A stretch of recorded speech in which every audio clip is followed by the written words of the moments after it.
Կարևոր չէ ինչ ես ասում, կարևորը ինչպես ես ասում։ Այս արտահայտությունը վստահաբար շատերդ եք լսել, եւ այն հիմնված է լրջագույն հետազոտության վրա, որը ժամանակին արել է մեր հայրենակից Ալբերտ Մեհրաբյանը եւ 1971 թվականին հետազոտության արդյունքները ամփոփել իր Silent Messages գրքում։ Գիրքը բավականին հետաքրքիր է եւ ես այնտեղից առանձնացրել եմ 7:38:55-ի կանոնը, որը վերաբերում է հատկապես տետատետ հաղորդակցությանը, բանակցություններին եւ ըստ այդ կանոնի հաղորդակցությունը բաղկացած է 3 կարևոր բաղադրիչից։ 7% բառերն են, 38% ձայնի տոնայնություն, հնչերանգ, իսկ 55% մարմնի լեզուն,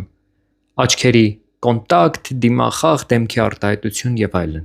Սա ավելի շատ վերաբերում է միջանձնային շփումներին, բանակցություններին, օրինակ տեխնիկական ելույթների դեպքում բնականաբար առաջնային են բառերը կամ դասախոսությունների դեպքում առաջնային են բառերը, ինչպիսի բառընտրություն, ինչպես է մատուցում նյութը, բայց անձնային շփումներում, բանակցությունների ժամանակ շատ ավելի կարևոր է, թե ինչ կերպ եք դա մատուցում եւ արդյոք ձեր ձայնի տոնայնությունը, ձեր ժեստիկուլյացիան համընկնում են ձեր բառերի հետ, թե ոչ, համապատասխան են իրար, թե ոչ։ Մեր հայրենակցի կատարած հետազոտության արդյունքում մշակված կանոնը ճիշտ օգտագործելու դեպքում դուք կարող եք բավականին ազդեցիկ ձևով տեղ հասցնել ձեր ուղերձները։